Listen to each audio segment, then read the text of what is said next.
I'm Tim Ventura, and we're joined today by Dr. Greg Hodgin, the Executive Director and founder of Peacebuilding Solutions and the ZC Institute. He graduated from Emory University with a bachelor's in chemistry and from Georgia State University with a bachelor's in history, a master's in political science, and a Ph.D. in political science as well. Greg, welcome, sir. Over the last 70 years, there have been hundreds of movies, thousands of TV shows, books, magazines, comics, and t-shirts on the topic of UFOs. Is it fair to say that the Western world has UFO fever? I would definitely say it's fair, and it ties into a pretty long history that we have, especially in the United States, in regard to trying to find answers to what's going on and to things of that nature. It's religion has, especially in the United States, people who identify as religious has actually decreased significantly in the past, especially in the past 20 or 30 years. That number's dropped a lot. Church attendance is down, things like that. And people are looking for alternative solutions. They're looking for answers. And one of the things about humanity in general is that we're always looking for answers, and we're always looking for ways to tell our story, whatever that story might be. And if that story involves something else or somebody else, then we'll tell that one as well. But yeah, I would say that the theories of this nature and this idea, it's been around for hundreds of years. And during the late Middle Ages and the early Renaissance era, you actually see, and in the early modern era, there was very much discussions of there are other worlds out there and there are other things out there and all that good stuff. But it definitely has been a resurgence in the late 20th and early 21st centuries. Absolutely. Yeah. Well, so let's dig into UFO culture. The discs, triangles, little gray men in freezers, alien babies. There is definitely a mythology here. Is this also becoming kind of a populist religion? The thing about religion is, and this is where it gets kind of fun, what is the difference between a cult and a religion? And the answer is history, right? Because an excellent example, early Christianity was considered a Jewish cult when it first began, right? In fact, if you go back to the New Testament and you look at the early Roman records, they were discussing the fact that this weird Jewish cult had popped up in Palestine, and they nailed some guy to a 2x4, and then all of a sudden it becomes very different. And one of the things that Paul did in the epistles after the Acts and the epistles of the New Testament, he basically says this is open to Jews and non-Jews, but there was this huge amount of propaganda about, this is really weird, this is really bizarre, they eat babies, things of that nature, right? And it wasn't until a few hundred years later that it became kind of grounded and became more of a considered a religion, right? Islam, same way. When Muhammad actually makes his, when he has to leave Mecca, basically he has to run away because they're really pissed at him. Even the Jews were considered a cult for quite some time, right? And most religions that start out very small and don't make it very far, you just slap the name cult on them and you call it a day, right? So when we discuss it's a populist religion, I don't know where the exact line is, but I would certainly say that it's moving more mainstream, it's becoming less cultish, because the more people talk about it, the more that they can actually say, this is what I believe in, and people don't scoff at you, is really one of the things that that kind of differentiates that, right? You see on cars now, Roswell, UFOs, all these things, and you see the same concept. Like it used to be that and again, the parallels are very strong with respect to early Christianity. The little fish symbol, the idea behind it is that you would sit down next to somebody, you draw half the symbol, and then someone else would draw the other half to tell them that you're a Christian, and then you can actually have the conversation. Otherwise, you might be arrested and thrown in jail or whatever. So it was this very fringe idea. And now you see, of course, I mean, you see the fish symbol everywhere, right? That little fish symbol, and that's all that good stuff. Same concept here. You see the UFO, and you're like, oh, that's someone who's probably thinking the same stuff I am. Does it have the same gravitas? Well, I mean, is it an organized thing? It might get that way. In fact, I think we're beginning to head towards that. In fact, one of your questions later on acts like, we're going to have a council of Nicaea. And the answer to that is possibly, because there's so many different sects now. And there's so many different ideas behind what this is and what's going on. Is there going to be an orthodox movement of like, this is what we as UFO people accept, and these people are heretics? Like, and it does remind me very much of the early Constantine reforms in the Christian church of like but remember that when Constantine was doing this, it was more about political stability than about religious stability. If we're going to have some sort of idea, we need to make some sort of, well, for lack of a better term, a Catholic concept, right? Because Catholic means universal, and it's supposed to be the universal church, right? And I think that there's going to be a push like that as well. So when we discuss, is it a populist religion? All religions start out as populist at some point because you have to have enough people buying into it Yeah. and passing that on to their children, right? The Shakers were a populist religion. The problem is that Shakers banned reproduction. Well, they all died out. I wonder why. Like you have to pass it on. And the nice thing about, or the good or bad thing about how you look at UFO culture is that it does have a lot of the hallmarks of populist religion.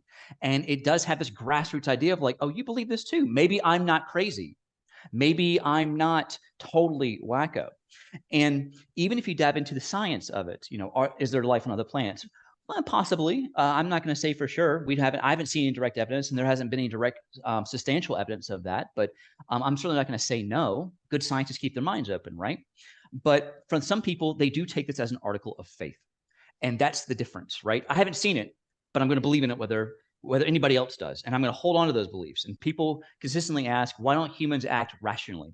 You believe in Christianity or you believe in a religion that has these very unverifiable, unprovable beliefs, because that's part of what makes us human. One of the reasons that we engage in some of these rituals. Why do you go to church on Sunday and take communion if you're Catholic? To show that I'm Catholic and to show that I fit in with this group, with this tribe, and not this one, right? So is it a form of populist religion? Possibly, yeah. It is beginning to show the groundswell and the historical trajectory that a lot of cults that become religions do. Well, so the reason that I ask that is, as you mentioned, mainstream religion, especially Christianity, is losing traction, right? Especially in the Western world. I believe that Christianity has called it a clarification. Other people would say that people are just boiling out of it, right? But it's really hard to sell the idea of a man with a beard in the sky in today's world, because we know that other worlds exist. We know what's in the sky. But selling the idea of advanced beings in vehicles that have come to save us, that's more palatable. It's modern context for the same idea, right? So I'm wondering if UFOs satisfy the need to believe in a world that's struggling to accept Stone Age storytelling. Okay. And that's a good question because it does dive into the heart and soul of one of the issues with modern religion. For instance, I was born and raised Southern Baptist. I am not anymore. I am definitely away from that because it was asking me to buy a lot of stuff. And most religions, in fact, almost all of them, are always asking you to take a leap of faith. Yeah. If it was purely able to be shown, we call that, I don't know, science. And science, even though it is an extraordinary tool, a lot of people look at it as sterile. They look at it as non-human. They look at it as this very logical, efficient, rational thing that doesn't touch your soul. And that's such an interesting way to look at science because most scientists, especially historically, looked at science as a spiritualist activity. Newton is an excellent example. So he was the world's last alchemist / world's first chemist, right? He was looking for some really weird stuff. He actually did numerology with the Bible, right? But he was Isaac Newton. He did like the Principia Mathematica. Einstein said himself that he was very spiritualist. He didn't believe in a higher power, or he didn't believe in God or anything else of that nature. But there's something above us. There's something bigger than us, and a lot of people look at science instead of like, I think Carl Sagan put it best in one of his books where he's like, the great demotion. In the Middle Ages, we thought we were the center of the universe. And then we realized we revolved around the sun. Okay. So we're not the center, but we're close, right? And then we realized that we're in a galaxy of a ton of galaxies and we're not even unique anymore. So now we keep going down the chain, right? And whether we want to admit it or not, humans, by our very logic and definition, we are egotistical beings. We want to feel like we're important. And one of the nice things about theories, conspiracy theories, cults, religions, you're different. You know something that other people don't know. You have a secret that other people don't have, and they can't understand it, but you do, right? And it gives you certainty. It gives you certainty. It gives you something to get you through those dark days. And Christianity has done that traditionally. Islam has done that traditionally. Those are things that they're articles of faith where you could say, my life might not be good now, but something is looking out for me. Something is going to make the world better. I'm seeing that with UFOs as well.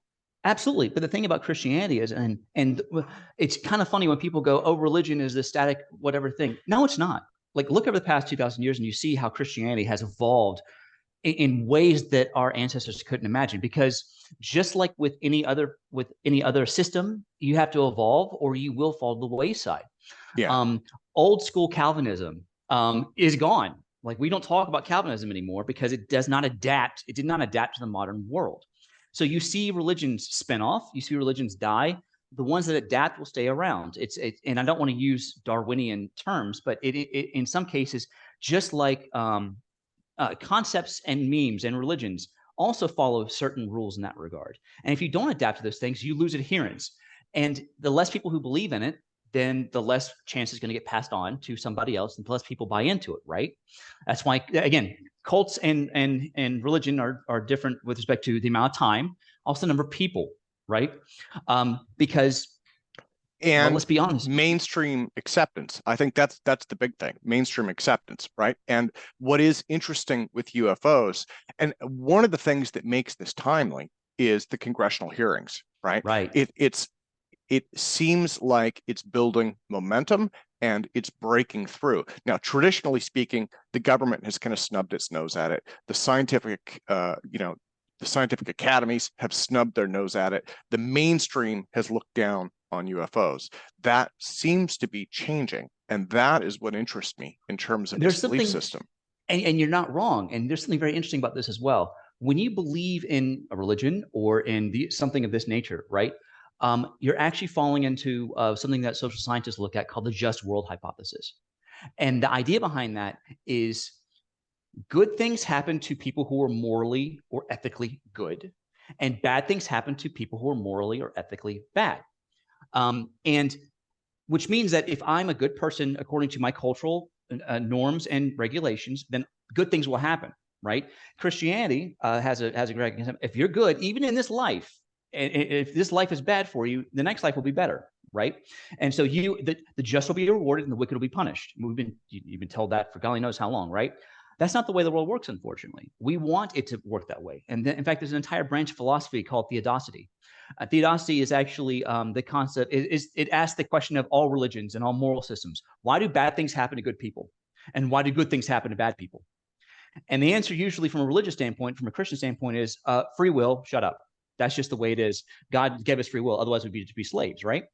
Um, One of the things I see interesting about the UFO system and about beliefs in UFOs is if we could just talk to them, they could fix all of our problems. They're looking for a savior. It's almost a Yeah. savior complex of like, look, we fucked up our world. These people can come in, and these people can who are advanced technology, because obviously they got their planet. That means they must be advanced.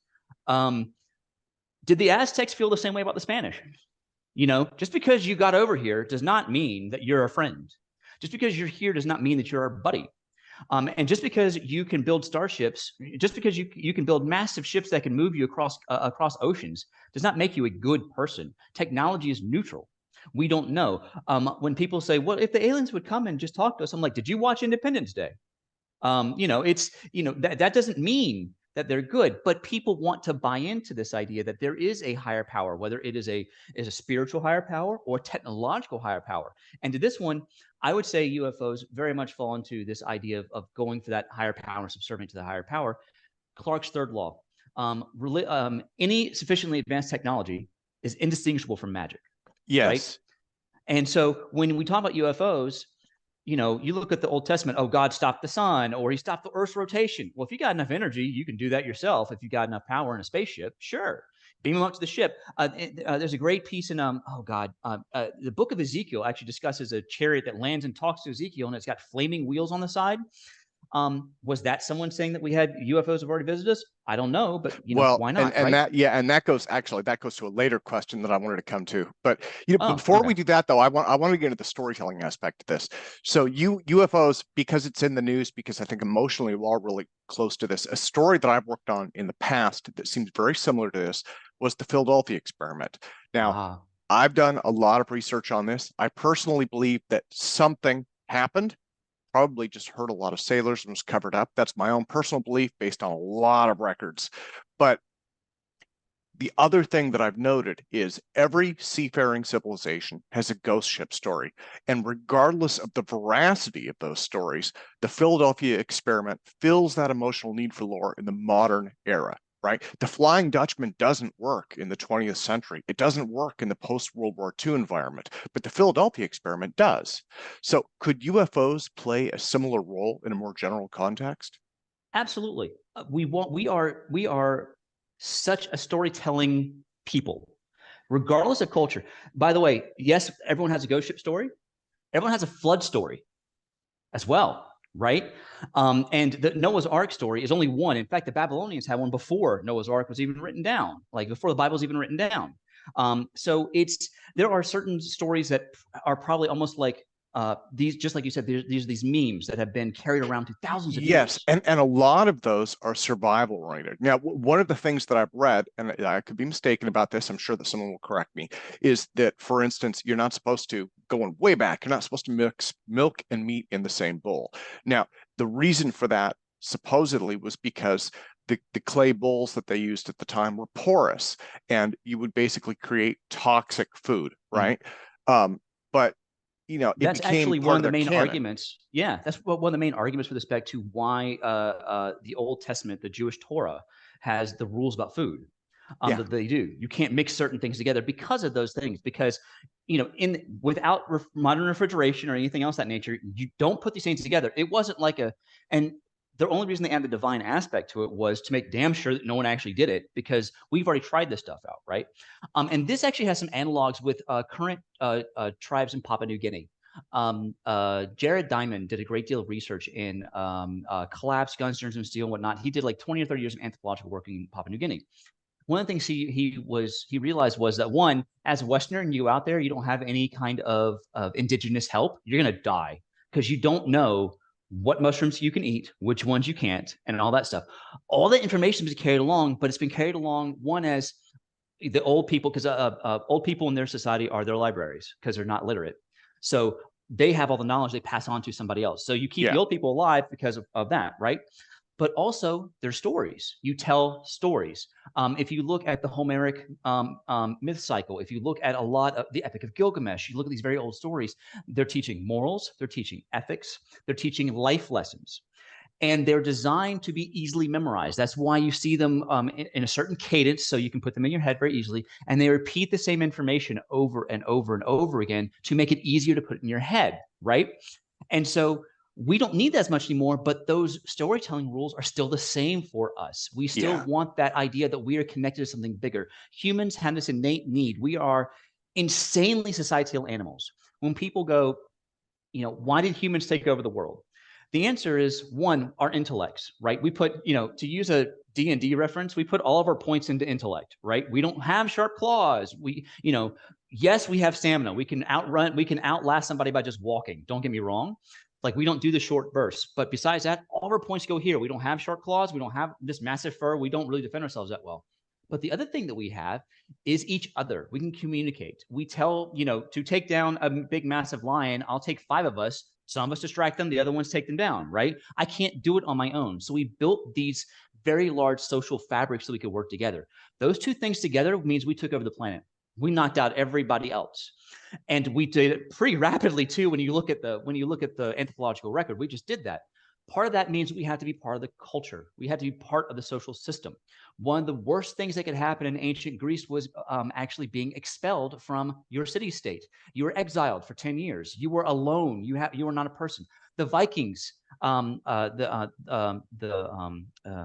they got when there was an issue, they would also exile somebody, and that person was literally a no thing. They were nothing. They didn't exist. Their name was stripped from the record, right? One of the worst things that you can tell someone that you're going to do to them is to erase them and their family from memory, right? We have almost a religious obsession with our ancestry. Where do we come from? Where are we going? What's happening? These are very metaphysical, philosophical questions that religions try to answer. And I think that you're absolutely right in that regard. UFOs and this concept of UFOs um, is putting a modern spin on an ancient question that humanity Yeah, has, and telling these stories. Even if they're made up, even if there's something else, there's still a kernel of something in there. Maybe it's a moral or an ethic or something. Memes survive for a reason. Stories survive for a reason. One, if they're really well told, right? Two, if there's a valuable lesson in them, or if it gives you something to latch onto and to believe in, both as a person and also as a unit. If your social group believes in it, that gives you something to rally around. And that's something that a lot of people underestimate the importance of having a reason to wake up in the morning, a reason to keep going. There's a in survival literature, there's what's called the rule of threes. You can't survive without I think it's like air for 30 seconds, or without water for 3 days, or without food for 30 days, or 3 weeks, or something like that. You can't survive without human contact for 3 months. And it turns out that research has shown that after 3 months of being isolated, most people just lay down and die. There's just no reason to keep going. What's the point in me being alive when there's no one else around? We're so social, we can't survive on our own. And so when you see theories of this nature, whatever it might be, this is a way of tying and binding them together so that they feel like there's a shared purpose, there's a shared ideology, there's a shared culture. I get up in the morning to see what else has changed with it. Or in a lot of cases, I get up because I know that's a constant in my life. When I get up, I know it's going to be there.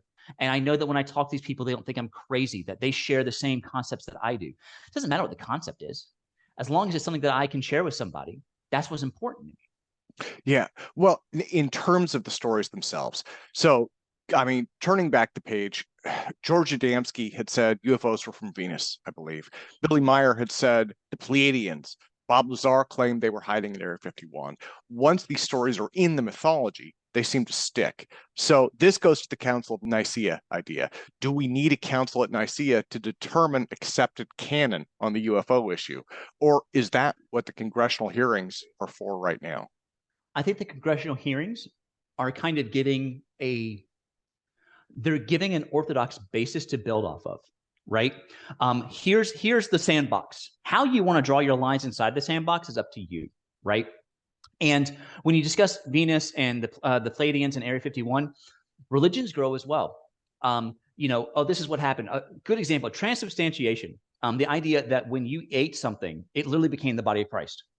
Well, the scientific revolution said you can't do that. So the Catholic Church said, okay, well, it doesn't happen anymore. They don't buy that anymore. But they're saying, but it is symbolic, right? You're still doing it. It's symbolic, right?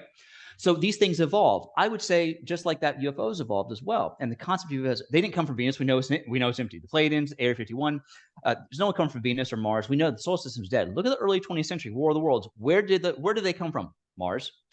We know they're not coming from Mars. We got robots there. There's no one there. We know there's no one coming from there. So now we've adapted the story to match more modern knowledge of what's happening. Now it's coming from somewhere else. Now it's coming from this star system or whatever, right? Now we know what kind of drive they're probably using. We know they're not using this big, massive, rocket. That's stupid. You look at the early 20th century, Jules Verne, to the moon and back or whatever. You see the big, massive rocket that's going up and whatever. You're not seeing that anymore because the story stays the same. The conditions change. And I think that Congress is trying to air it out because there's been, God only knows how many people have been saying, oh, this is what's going on, I think that they're pushing for more transparency because when it comes to Congress itself, they're going, listen, we do know what's going on. It's not that crazy. We need you to not worry about that much because the trust in American government and the trust in government is very low right now, insanely low. And they know that. And one of the best ways to actually show that you're engaging in democratic governance is to engage in transparency. And I think that that's probably Congress's main purpose right now is to go, listen, here's the data, go nuts. We're going to tell you now, we think that the box looks like this. Now, we're not going to tell you exactly what we're not going to sit here and do it all for you, but we're going to tell you what the box looks like, right? And I think for them, they're going this. Now they're kind of pushing the ball back to the UFO community because now they get to say, all right, now that we've built the box, how do you want to take this? And now the UFO community gets to go, all right, we don't like this part, or this part fits into this, or this part fits into this. Whether it's going to be a formalized Council of Nicaea or something very different, I'm not sure. Because again, the Council of Nicaea was political in nature.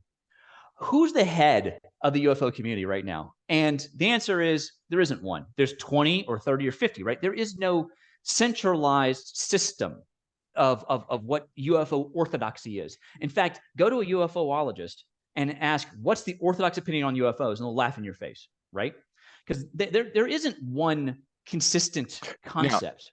one of the things that I've seen with UFOs, and I would love your thoughts on this, is the mythology builds on itself and it's going further and further out on a limb. So if you turn back the clock to the 1950s, right, you had mass sightings of, glowing discs, glowing lights in the sky.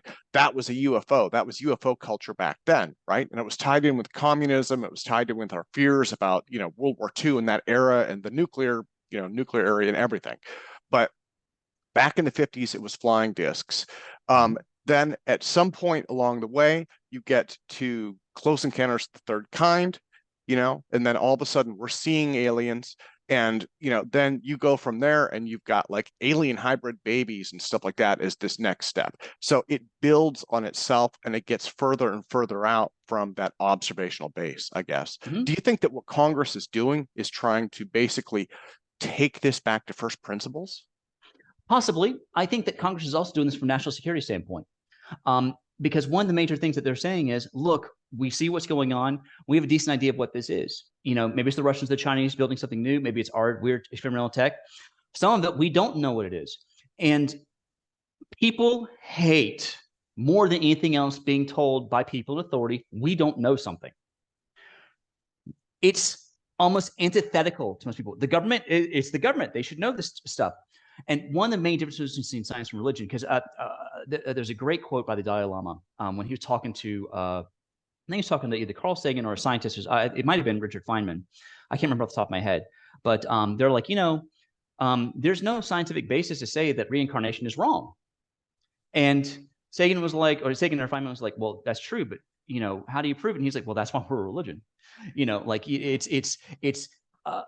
it's non-overlapping magisteria, right? You have science and you have religion. But the thing is that when you look back in the past, you realize that, again, those are much more fully overlapped. In fact, the Catholic Church is the one who gave money to Kepler to discuss the music of the spheres. Like they flat out said the Big Bang Theory is exactly what it says in the Bible. Like you don't have to, when you discuss these as two hard spheres that are no longer connected, I disagree with that. I think that there is some overlap. In fact, for me, I see science as a spiritualist activity.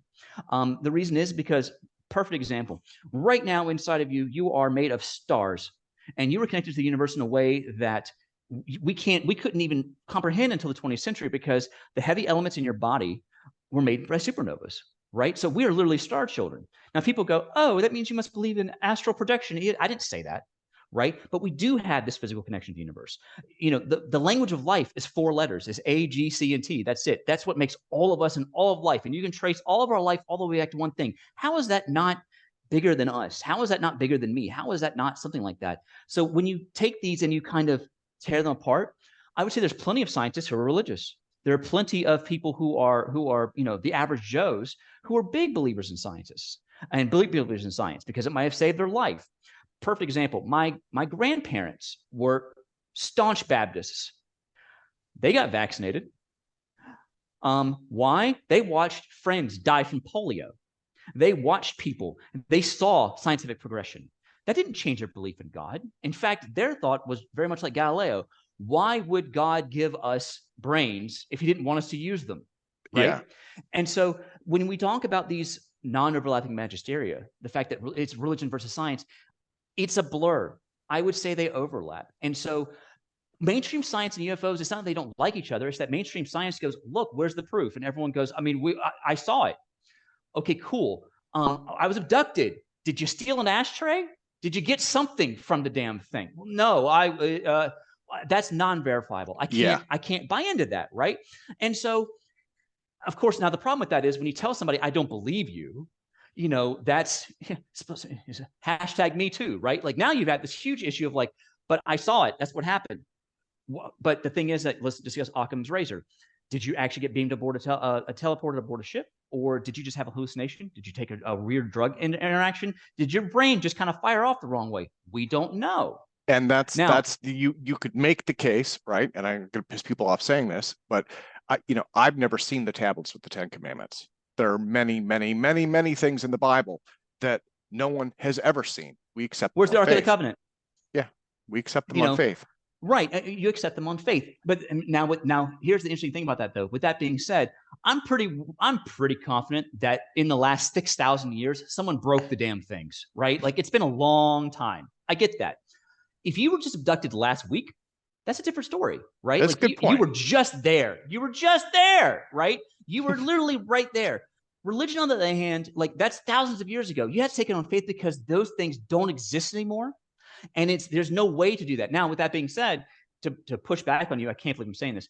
Biblical archaeology has shown that Jericho had walls that fell in a certain way, and they all fell at once. Interesting. There's a way that the Dead Sea could have been parted in a certain way, is due to tectonic things like that. That the Bible might not be fully wrong. Does that mean it's fully right? I didn't say that, right? But there are scientific ways to actually explain why it happened. And also, people look at science and are like, well, why can't you? If you can't answer that, then you must be wrong. That's a God the gaps argument. So 2,000 years ago, lightning hit something. Zeus must be angry. Like it must be the gods. Clearly, whatever. Now we know lightning happens because of X, Y, and Z, and so on and so forth. Let's put a lightning rod up there, and everything's fine. Benjamin Franklin was hilarious when he did that. No churches decided to put it up there because they thought it was an affront against God. And then all of a sudden, all the lightning started hitting churches. Isn't Okay, that weird? so let me ask about Ancient Aliens, right? It's not just one show. I mean, there are many, many, many shows on all of the well-known networks about this. Are we slowly recasting Stone Age myths into contemporary context by calling ancient gods aliens? Yes, I think that's definitely a part of it. People want to feel that spiritual feeling of I'm part of something bigger.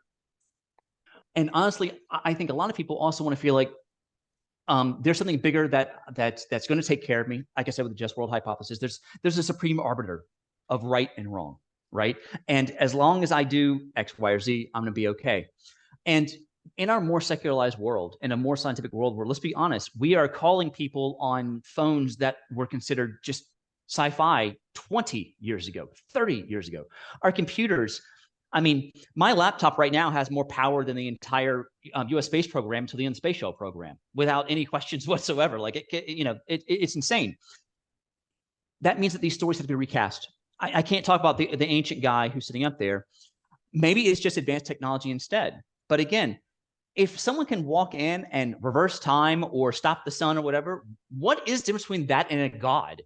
And, of all places, Star Trek dives into this a lot. Like, actually even better, Stargate dives into this of all sci-fi franchises because they have these ancients who ascended to like a higher plane of existence and they can basically do whatever the hell they want to.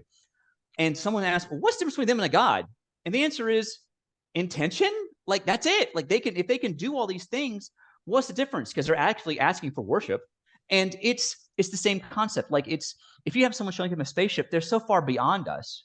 Maybe they can help us. Maybe and now I have something else to believe in. I would absolutely agree. We're trying to recast these myths that were encased in religion that people don't buy as much anymore, and couching it in scientific or pseudoscientific terms to make it more palatable to a general population, to a general audience. So let me go back to in terms of UFO culture. One of the things I've seen this in the hearings, they bring in the government experts, right? In these government hearings, government officials and military leaders appear intentionally obtuse about UFOs. I mean, what I'm wondering is it likely that any of these government officials have missed Independence Day or Men in Black, or should we assume that they're as familiar with the canon as the rest of us? Trust me, they're familiar with the canon. And the reason I say this is because I was literally when I went to a space conference a couple months ago in Austin, Texas. They had like a space cowboy ball. You're supposed to dress up as an astronaut or space person, whatever. I walk in there and I see someone who is a colonel in the U.S. Space Force dressed as a Imperial Commissar from Warhammer 40,000. Like, yeah, they know the canon. They absolutely do. But them as a person and then representing the government are two different things. And I think that people, when you see that, you're not interviewing a person when you are in front of Congress as an institution. You didn't interview Mark Zuckerberg as Mark Zuckerberg. You interviewed Mark Zuckerberg, who is the CEO and face of Facebook or Meta now, right? So when you talk to, for instance, with my time at the UN, this really helps kind of clarify this. When you talk to someone at the UN, when you talk to an ambassador, you're not talking to that person. You're talking to that country. And that country has probably given you a script of what you can and cannot say and what you can and cannot do. They're being obtuse. Yes, absolutely, they're being obtuse. They're being obtuse for a reason because they were told to be obtuse, and it's not because of any nefarious thing. They don't want to hand out industrial or trade secrets to people who are listening. One of the downfalls of a democracy is the fact that we have public hearings. The problem is that means that China can open up the newspaper and read what the hell exactly they all said. They can get the transcripts. You don't see that in Russia or China. Authoritarian countries are actually, it's quite a bit easier to control government communications because you just say, look, you can't, do not talk about this, end of story. In the United States, you can give them a script. If they go off script, what are you going to do? Fire them? Shoot them? No. It's annoying. So they're being obtuse, but there's probably, and we don't know what that is, more than likely it's a national security issue of, listen, we found, let's assume that UFOs did exist. And I'm not saying they do. Let's assume they do. And we got one in Area 51, and we got 20 of them right now. Why the hell would the United States government say that out in public? Are you crazy? That's madness. There's no way. Now let's say they don't have it, but they do have some experimental hypersonic technology they don't want to talk about. Yeah. Cool. You ask me this question, I'm still going to be obtuse. So no matter how you ask these questions, you're not asking the person. Because remember, and if you talk to any official, there's two conversations. There's the on-the-record conversation that's usually bland as shit.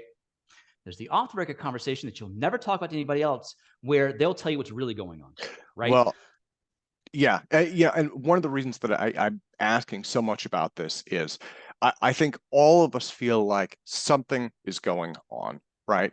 And there's a phenomena, and then there's the cultural aspect of it. And I think as this becomes more mainstream, as it makes it into, congressional hearings and things like that, at some point we're going to have to confront this, right? I mean, we're going to have to confront this disconnect between cultural beliefs, 70 years of storytelling and mythology, much of which we know is not true. We're just not exactly sure what parts. All of it is unproven.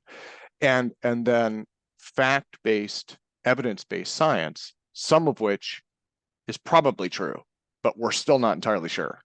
So here's the question for you, though. And here's where it gets interesting. Walk up to a UFO enthusiast. Ask them, what data can I show you to show you that the U.S. government knows nothing? And you know what the answer is going to be? Nothing. Yeah. If you can't, no matter what you do, because remember, once you get past a certain critical mass of people / culture / society, you can't put it back in the box. So, at this point, I think the United States is trying to moderate that and be like, look, we don't, we're being obtuse, national security reasons. We can't tell you why. Now you're just feeding the fodder, right? But the problem is, what's the right answer? If I do come out there and say, like, let's say there's nothing. Let's say the Area 51 is just doing what it's supposed to be doing, which is like experimental aviation stuff, right? All right, we've come out there, and they've come out there several times and said, look, it exists. We're not doing anything like that. There's no UFOs there. Several times. No one believes them. Why not? One, I've invested in the belief. Two, do I really believe the people who I think have been covering this up for 60, 70 years? The JFK assassination is another good example. There's people still to this day who are like, oh, it wasn't Lee Harvey Oswald. Yeah, the government said it was this. Joe Biden just released a bunch of records. People were diving through that thing, looking through it. There's nothing really there. But it doesn't matter. Once you get up past a certain amount, now my belief system is built into that, and I don't care what they say. I'm not looking for objective data anymore. I have fallen victim to confirmation bias. I am looking for something to confirm what I think I already know. And that's the problem. Greg, on that note, let me thank you so much for your time today. And viewing UFOs from a cultural and storytelling perspective, right, which is what we're doing today. Do you think that these hearings are going to be a tipping point? I mean, similar to Constantine recognizing Christianity? Here's the funny thing. Constantine didn't actually become Christian until he was on his deathbed. So this is it's an interesting analogy that you're using, because it's like, so when are you really going to pull the trigger? Because it might be like, it could be a cultural tipping point in that regard. But the problem is that when he recognized Christianity, it became mainstream. A lot of these people have been on the outside. They've been outcast for so long. They've been fighting the good fight for so long. It's the concept of what happens when the rebels win the Civil War. Yeah. Now what? Now what do you do? And I think that's going to be a question that UFOologists are going to have to ask themselves. Like, if it does become accepted in the mainstream, do we create, like you said, do we create the Council of Nicaea and do like this orthodox thing? But then who's the Pope? Who's in charge of that? Because you have 100 little fiefdoms and they all have their own little ideas. Who's going to be the one? Is it going to be a council? Is it everybody? Who's going to have what power? Which orthodoxy is good? Who has the power to excommunicate someone from the community, right? And I agree that the Council of Nicaea is a very good example of this, because it was setting up this unified thing, but it's a political thing, right? There's no political movement behind the UFO movement. They're not trying to like win seats in the US House. This is not a political thing. This is about getting to the truth, right? What definition is that? It's atomized, it's individualized. So if you're trying to build a hierarchy, you're going to have to do a lot of compromising, and you're going to have to give that person or that council some authority to be like, that's wrong. We are excommunicating that person. But we already have that. It's called NASA. Is it not? Like, we already have, almost like a technocratic priesthood when it comes to science. The NSF, the CDC, the NIH, the NASA, the geological one, the National Geological Surveys. They get to determine what's canon and what's non-canon. They can stop talking to somebody and excommunicate. It's the same concept. It's the same setup. Will UFO people do the same thing? It's a good question, and I'm curious to see what happens. Greg, thank you again so much for your time, sir. Pleasure's mine, Tim.